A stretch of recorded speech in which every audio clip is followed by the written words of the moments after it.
గుహలో ఉన్నాడు. ఇలాగా మనిషి తిరుగుతూ ఉన్నాడు. తిరిగి తిరిగి మళ్ళీ ఎక్కడికి వస్తాడంటే ఇంటికే వస్తాడు. మళ్ళీ ఎక్కడో అక్కడే ఉండిపోడు. ఇంకా ఇంట్లో దేవుడు లేడు, ఎక్కడో ఉన్నాడు అని మనిషి సామాన్యుడు భ్రమలో ఉంటాడు. అందుకని తిరుగుతూ ఉంటాడు. తిరగడం వల్ల ఆయనకి ఏమిటంటే కొంచెం ఇంటి సమస్య, ఇంటి బాధ ఒకటి తప్పుతుంది. కొన్ని రోజులు ఇంటికి దూరంగా ఉండడం వల్ల కొద్దిగా మైండ్ రిలాక్స్ అవుతుంది, ప్రశాంతత లభిస్తుంది. అలాగే ఈ చెరువు, ఆ నది, ఆ కొండ, ఈ గుట్ట అక్కడిక్కడ తిరగడం వల్ల నీళ్లు, గాలి మార్పిడి వల్ల ఆరోగ్యం కూడా ఏమైనా బాగుపడే అవకాశాలు ఉంటాయి. కానీ పక్షి ఎంత ఎగిరినా మళ్ళీ గూటికి చేరాల్సిందే. ఆకాశంలో అయితే కాపురం పెట్టలేదు. ఇలాగా సామాన్యులు తిరిగి తిరిగి తిరిగి మళ్ళీ ఒరిగిపోవాల్సిందే. కనుక మనకు ఈ తిరగడం అనేది ఏమిటంటే అది శాస్త్రము తెలియకపోవడం వల్ల ఈ భ్రమణం జరుగుతూ ఉంటుంది. దేశము పర్యటించాలి, ప్రపంచం అంతా తిరగాలి, రకరకాల ప్రదేశాలను చూడాలి, అది వేరు ఉద్దేశం. కానీ భగవంతుడు హిమాలయాల్లోనే ఉంటాడు, మానస సరోవరంలో ఉంటాడు, ఇంకెక్కడో ఉంటాడు అని చాలామంది నమ్ముతారు. ఇక్కడ మాత్రం లేడు అనుకుంటారు. ఇక్కడ లేడు కాబట్టి అన్ని పాపాలు, దోషాలు, నేరాలన్నీ చేస్తూ ఉంటారు. కానీ మనకు వేదాలు ఏం చెబుతున్నాయంటే సర్వవ్యాపకుడు. ఓం ఖం బ్రహ్మ. ఖం అంటే ఆకాశం. ఆకాశములాగా ఆ బ్రహ్మ పరమాత్మ వ్యాపించి ఉన్నాడు.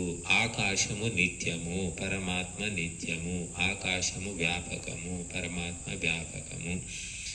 ఆకాశము అఖండము, పరమాత్మ అఖండము. కాబట్టి ఆకాశంతో పోల్చారు.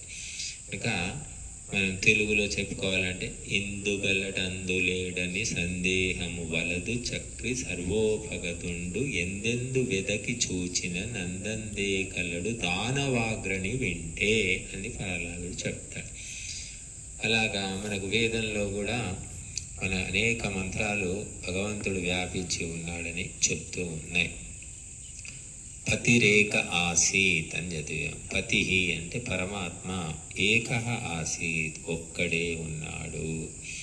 కనుక ఒకే ఒక్క పరమాత్మ తత్వము ఈ బ్రహ్మాండాన్ని పాలిస్తున్నది, పోషిస్తున్నది, లయము చేస్తున్నది. చూడండి, భారతదేశానికి ఎంతమంది ప్రధానమంత్రులు ఉన్నారు చెప్పండి. ఇన్ని కోట్ల మంది జనం, ఇంత పెద్ద దేశం, ఇన్ని రాష్ట్రాలు, ఒకడే ప్రధానమంత్రి ఎందుకు ఉండాలి? మనిషికి అంత శక్తి ఉందా? ఇన్ని కోట్ల మందిని పరిపాలించే శక్తి ఉందా? ఆయనకు మనలాగే 2 కళ్ళు ఉన్నాయి, 2 చేతులు ఉన్నాయి, 2 కాళ్ళు ఉన్నాయి. ఆ ప్రధానమంత్రికి కూడా మనలాగే పుట్టాడు, మనలాగే పోతాడు. కానీ నమ్ముతున్నాం ఇంతమందిని ఆయన సరిపెట్టగలుగుతాడు, ఒక్కడే అందరి అవసరాలు తీరుస్తాడు, అందరికీ న్యాయం చేస్తాడు, అందరూ నమ్ముతున్నారు. మరి ఈ బ్రహ్మాండములో ఎన్ని సౌర కుటుంబాలు ఉన్నాయి, ఎన్ని గ్రహాలు, నక్షత్రాలు, నక్షత్ర మండలాలు, మిల్కీ వేలు, మరి ఎంత ఉందంటే లెక్కే తెలియదు. ఇటువంటి బ్రహ్మాండాన్ని ఒకటి పరమాత్మ నడుపుతున్నాడంటే ఎందుకు నమ్మలేకపోతున్నారు? అంటే బుద్ధి దోషం అన్నమాట. ఇవి చిన్న 140 కోట్ల మందినేమో ఒక ప్రధానమంత్రి నడపగలుగుతాడు, మరి బ్రహ్మాండాన్ని ఒక్క పరమాత్మ ఎందుకు నడపలేడు అని ఎవరు ఆలోచించడం లేదు. రకరకాలైనటువంటి చిత్ర విచిత్రమైన ఆకారాలతో మరి దేవతల్ని సృష్టించుకొని పూజిస్తున్నారు. వేదాలు చెప్పిన దేవతలు ఎంతమంది? 33. త్రయస్త్రింశద్వై దేవాహ. మిగిలిన చిల్లర దేవతలు ఎన్నో పుట్టించుకున్నాం మనం. అసలు ఇంకా నిన్న మొన్న పుట్టిన దేవతలకైతే అంతేలేదు. కాబట్టి దివ్య గుణము కలిగిన వారు దేవతలు అని వేదం చెప్తుంది. ప్రతి మనిషిలో కూడా దివ్య గుణం ఉంటుంది. మహాత్ములు, మహాపురుషులు, వీరులు, త్యాగులు, తపస్సులు, పతివ్రతలు ఎందరో ఉన్నారు, ఇప్పుడు ఉన్నారు. వాళ్ళంతా దేవతలే. కాకపోతే ఈ దేవతలందరికీ నాయకుడు దేవదేవుడు పరమాత్మ. బట్ ఆ పరమాత్మ మనకు మెయిన్ సోర్స్. ఆ సోర్స్ లేకపోతే ఏమవుతుంది? 1,000,000 దీపాలు పెట్టుకున్నా సూర్యుడు వెలుతురు ముందు వెలవెలపోతాయి. ఇంకా ఒక పరమాత్మ శక్తి ముందు ఈ దేవతలంతా తక్కువే. ఆ సత్యాన్ని మర్చిపోయి దేవతల మాయలో పడిపోయారు, పరమాత్మని పక్కన పెట్టేశారు. ముఖ్యమంత్రి, ప్రధానమంత్రి ఉన్నాడు, మంత్రిమండలి ఉంది, మంత్రిమండలిలో 50 మంది మంత్రులు ఉన్నారు, 50 మంది మంత్రులు ఉంటారు. ఉన్నా కూడా మొత్తం చేసేది ఎవరు? ప్రధానమంత్రి పేరే వింటాం కదా. ఆ 50 మంది పేర్లు మీకు తెలుసా? ఎంతమందికి తెలుసు? కేంద్ర మంత్రి మండలిలో ఉన్న 50 మందో 40 మందో మంత్రుల పేర్లు ఎంతమందికి తెలుసు? ఎవరికి తెలియదు. ఆ ప్రధానమంత్రి పేరు తెలుసు. అందుకే వేదం ఏం చెప్తుందంటే, ఈ ప్రధాన దైవాన్ని తెలుసుకో, ఈ చిల్లర దేవతలు చిల్లర మంత్రుల గురించి నీ జీవితాన్ని వ్యర్థం చేసుకోకు, ఈ దేవతలంతా భగవంతుని యొక్క నియంత్రణలో ఉంటారు అని చెప్తుంది. కనుక మనం ఏం చేసామంటే, ఆ సచ్చిదానంద స్వరూపుడైనటువంటి అఖిలాండ కోటి బ్రహ్మాండ నాయకుడు, నిత్య శుద్ధ బుద్ధ ముక్త స్వభావుడు అయిన పరమాత్మను చింతించడం పక్కన పెట్టేశాం. చిన్నిన పొట్టకు శ్రీరామ రక్ష అని చిన్న చిన్న జాళ్ళు చిల్లర దేవుళ్ళు అని శ్రీనాథుడు చెప్పినట్టుగా చిల్లర మాయలో పడిపోయాయి. అందుకని భారతదేశము, అఖండమైన భారతదేశము సంకుచితమై చిట్ట చివరికి ఇది మిగిలింది. ఇందులో కూడా ఇప్పుడు రకరకాలైనటువంటి వాదాలు, వివాదాలు, చర్చలు. దక్షిణ భారతదేశం సపరేట్ కావాలి, ఉత్తర భారతదేశం సపరేట్ కావాలి అని ఒకరంట. లేదు తమిళనాడు, తమిళులు ప్రత్యేకమైన జాతి, మా తమిళనాడు ప్రత్యేకం, మాకు ప్రత్యేక రాష్ట్రం, ద్రవిడ నాడు ఇవ్వాలని ఒకడు అంటాడు. ఇంకోడు వస్తాడు, మేము క్రైస్తవులం, మాకు క్రైస్తవ దేశం, క్రైస్తవ స్థాన్ కావాలంటాడు. ఇంకోరు సిక్కులేమో ఖలిస్తాన్ కావాలంటారు.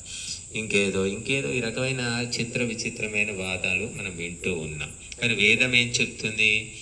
మానవులంతా ఒక్కటే కావాలి, ఈ భూమండలమంతా ఒకే చక్రవర్తి రాజు పరిపాలించాలి, వేద శాసనమే అమలు చేయాలి అని మనకు వేదం చెప్తుంది. అటువంటి వేద సిద్ధాంతము మర్చిపోయినందువల్ల ఈనాడు భారతదేశమే కాదు ప్రపంచమంతా సంక్షోభంలో ఉంది, రాగద్వేషాలతో కొట్టుమిట్టాడుతోంది. రకరకాల బాంబులు, ఆయుధాలు, తుపాకులు, రివాల్వర్లు ఏమేమో తయారు చేసుకున్నారు. ఇన్ని జంతువులు, మృగాలు, పక్షులున్నాయి. మరి మా సాటి మృగాన్ని, సాటి పక్షిని చంపడానికి ఇంత భయంకరమైన ద్వేషము ఎక్కడ కూడా మనకు కనిపించదు. కేవలం మనుషుల్లోనే ద్వేషం గుట్టలుగా పేరుకునిపోయి. అందుకని మరి వేద సందేశం తెలియకపోవడం వల్ల ఇదంతా జరుగుతుంది. మరి వేద సందేశం ఎవరు చెప్పాలి? వేద పండితులు చెప్పాలి. వేద పండితులకు ఏం తెలుసు? మంత్రాలు కంఠస్థం చేయడం తప్ప ముక్క కూడా తెలియదు వాళ్ళకి.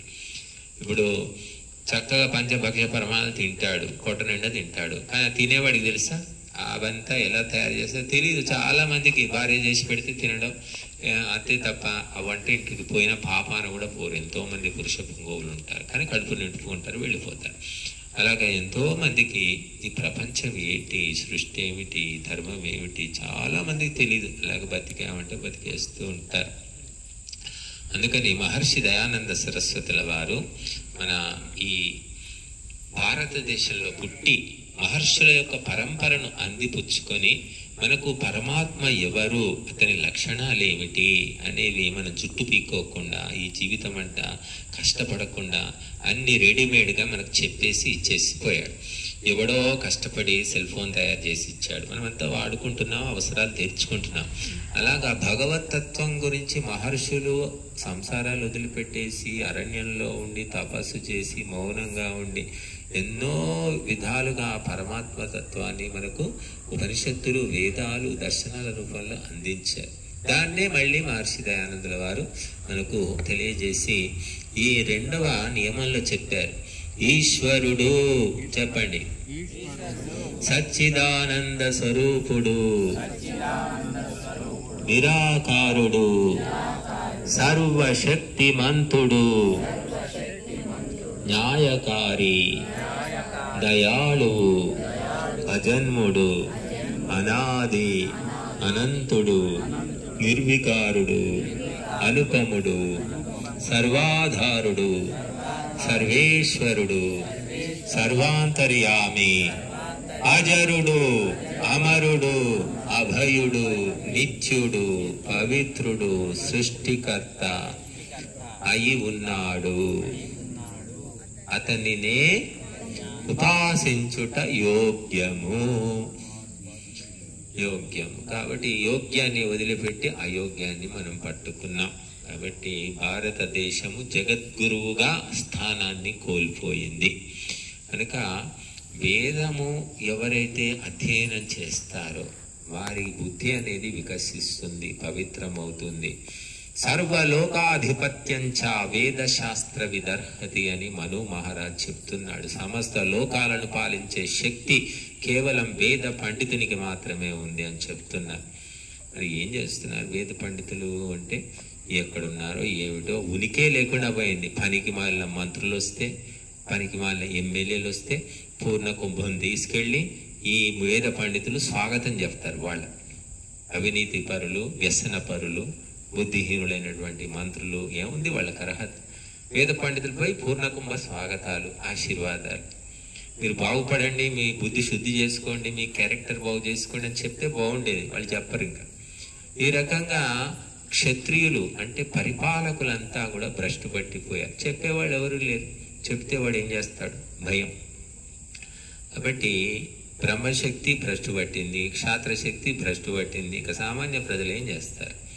కాబట్టి ఇక్కడ పైనుంచి రావాలి. అందుకే భగవంతుడు తలకాయ ఎక్కడ పెట్టాడు అంటే మెడకాయ మీద పెట్టాడు, కాళ్ళేమో కింద పెట్టాడు. మనం ఏం చేసామంటే తలకాయ కిందికి చేసి కాళ్ళు పైకి చేసేసాం. ఈనాడు ఆ వ్యవస్థ నడుస్తూ ఉంది అన్నమాట. అంటే లేబర్ అనేదే గొప్ప, పరిశ్రమ, శ్రమ జీవితమే గొప్పది. తెలివితో పనిచేసేవాడు పనికి మాలినవాడు. అదే కదా సిద్ధాంతం నడుస్తుంది. తెలివి లేని వాడినేమో సింహాసనం మీద కూర్చోబెడుతున్నాడు, తెలివి ఉన్న వాడినేమో నువ్వు ఆ ప్రాంతం, నీది ఈ భాష, నీది ఈ కులం అని చెప్పి వాడిని పక్కకు నెట్టేస్తున్నారు. అందువల్ల ఏమైందంటే భారతదేశం అంతా సంక్షోభంలో ఉంది. బుద్ధిమంతులకు గౌరవం లేదు, ఆదరణ లేదు. అందుకని చాలా మంది ఈ దేశం వదిలిపెట్టేసి అమెరికాకు, జర్మనీకి వెళ్ళిపోతున్నారు. అది కూడా ఒక కారణం. కనుక కేవలము రాజకీయ వ్యవస్థ సరిగ్గా లేకపోవడం వల్ల అనేక మంది దేశాన్ని వదిలిపెట్టి, ఎవరు బుద్ధిమంతులు, మనకు గవర్నమెంట్ లెక్కలే చెబుతుంది, ప్రతి సంవత్సరం కూడా కొన్ని లక్షల మంది భారతీయులు భారతదేశాన్ని వదిలిపెట్టి పోతున్నారట. అందులో కోటీశ్వరులు ఉన్నారు, విద్యావంతులు ఉన్నారు, రకరకాల టెక్నాలజిస్టులు ఉన్నారు, ఇంజనీర్లు ఉన్నారు. అలా వెళ్ళిపోతే ఈ దేశంలో మిగిలేది ఏమిటి అంటే చెత్త చెదారం, ఎందుకు పనికిరాని సరుకు అన్నమాట. అప్పుడు ఈ దేశం జగద్గురు అవుతుందా? కాబట్టి ఈ దేశం జగద్గురువు కావాలంటే మనము బుద్ధిని ఉన్నత స్థానంలో నిలబెట్టాలి, ఉపాసించాలి, బుద్ధిమంతులకు అవకాశాలు కల్పించాలి. బుద్ధిమంతులు అయ్యేందుకు ప్రభుత్వము సహాయం చేయాలి, కానీ బుద్ధిహీనులను కులము, మతము, ప్రాంతము, భాష పేరు మీద ఉద్యోగాలు ఇచ్చి ముందుకు తీసుకురాకూడదు. అది జరుగుతుంది ఈ దేశంలో. వాల్మీకి, వ్యాసుడు ఏ కులము, కానీ వాళ్ళు ప్రతిభతోటి, తపస్సుతోటి ఉన్నత స్థానాలు పొందారు. వాళ్ళకి ఏ రిజర్వేషన్లు ఎవరు ఇవ్వలేదు. అలాగే ఎంతో మంది ఉన్నారు మనకు రకరకాలైనటువంటి కులాల్లో, అల్ప బడుగు వర్గాల్లో పుట్టి కూడా ప్రత్యేకంగా తపస్సు చేసి వారు ఎవ్వరి సహాయం లేకుండానే తమ శక్తిని చూపించారు. కానీ ఈ రకంగా రిజర్వేషన్లు అని చెప్పేసి వాడు పాస్ మార్కులు కూడా రాని వాడిని పట్టుకొచ్చి వాడిని కుర్చీలో కూర్చోబెట్టి టీచర్ అని, ఇంజనీర్ అని చేస్తే బ్రిడ్జీలు కూలిపోతున్నాయి, డాక్టర్ని చేస్తే రోగులు చచ్చిపోతున్నారు, టీచర్ని చేస్తే స్టూడెంట్స్ అంతా భ్రష్టు పడుతున్నారు. ఇదంతా ఏమిటి అని అడిగేవాళ్ళు ఈనాడు లేరు. అడిగితే వీడు అభివృద్ధి నిరోధకుడు, వీడు ఫలానా అని ఏవో ఒకటి వాడికి అంటగడుతూ ఉన్నారు.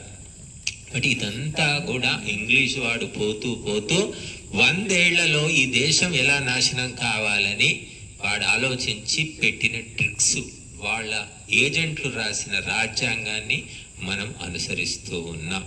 వాళ్ళు చేసిన చట్టాలే ఈనాటికి కూడా ఉన్నాయని నాకు అది మన సుబ్రహ్మణ్యం గారు చెప్పారు. పోలీస్ డిపార్ట్మెంట్లో కూడా అప్పటి చట్టాలు ఇంకా ఉన్నాయి.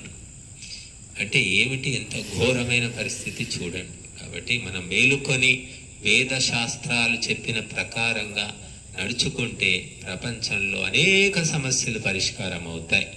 బైబిల్ కానీ ఖురాను కానీ ఏం నేర్పిస్తున్నాయి? అవి అంటే మతోన్మాదాన్ని నేర్పిస్తూ ఉన్నాయి. విశాలమైన దృక్పథం లేదు వాటి లోపల. కానీ మనకు వేదము మనుర్భవ జనయా దైవ్యం జనం అంటుంది. ఒక వాక్యం చాలు, వేద వాక్యం. ఈ బైబిల్ ఖురాను ఒక కాలి గోటికి కూడా పనికిరావు. వేదమాత ముందు ఒక చీమతో సమానమై ఏం చెప్తుంది? మనుర్భవ, నువ్వు మానవుడివి కమ్ము, దివ్య మానవ నిర్మాణము చేయుము అని చెప్తుంది వేదమాత. కళ్ళతో, కాళ్ళతో, చేతులతో, తలకాయతో మనిషి కాదు, ఆకారంతో మనిషి కాదు, నువ్వు వ్యవహారంతో, బుద్ధితో, సంస్కారంతో నిజమైన మానవుడి కమ్ము అని వేదమాత మనకు చెప్తుంది. అంతేగాని వేదాలు హిందువుగా, ముస్లింగా, ఇంకేదో కానీ వేదమాత మనకు చెప్పట్లేదు. కాబట్టి ఈ గొప్ప సందేశాన్ని మనము తెలుసుకోనంత వరకు, ఇతరులకు వినిపించనంత వరకు కూడా సమాజంలో బుద్ధుల్లో మార్పు అనేది ఉండదు. తిన్నావా బసవన్న అంటే తిన్నాను, ఉన్నావా బసవన్న అంటే ఉన్నాను అన్నట్టుగా చాలామంది జీవితాలు గడిపేస్తున్నారు, సుప్తంగా అన్నమాట లాగా. కాబట్టి ఒక చైతన్యము, ఒక శక్తి, ఒక క్రాంతి రావాలంటే వేదాలను మనం తెలుసుకోవాలి. వేద సందేశం తెలుసుకోను మొత్తం కంఠస్థం చేసినా ఒరిగేదేమీ లేదు. యథాఖరశ్చందన భారవాహి భారస్య వేత నతు చందనస్య ఏవం హి శాస్త్రాన్ని బహూనధీత్య చార్థేషు మూఢాః ఖరవద్వనంతి. గాడిద గంధపు చెక్కలు ఎంత మోసినా కూడా వాటి పరిమళాన్ని ఆస్వాదించలేదు, వాటి విలువ తెలుసుకోలేదు. అలాగా పండితులు కూడా వేదాలన్నీ కంఠస్థం చేసి కూడా వేదాల సందేశం తెలుసుకోకపోవడం వల్ల వాళ్ళు కేవలము ఆ గాడిద పరువు మోసినట్టుగా వేదాలను మోస్తూ ఉన్నారు. వాళ్ళ జీవితంలో మార్పు ఉండదు, వాళ్ళ వ్యవహారంలో మార్పు ఉండదు, వాళ్ళ ఆలోచనలో మార్పు ఉండదు.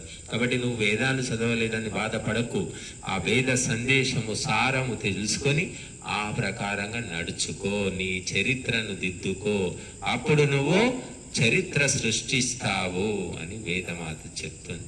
అందుకే ఒక చిన్నది చాలు, ఒక చిన్న వాక్యం చాలు. చిన్న వాక్యంతో ఎంతో గొప్ప సంస్కరణ జరుగుతుంది అని అర్థం చేసుకొని మన జీవితానికి అన్వయించుకుంటే.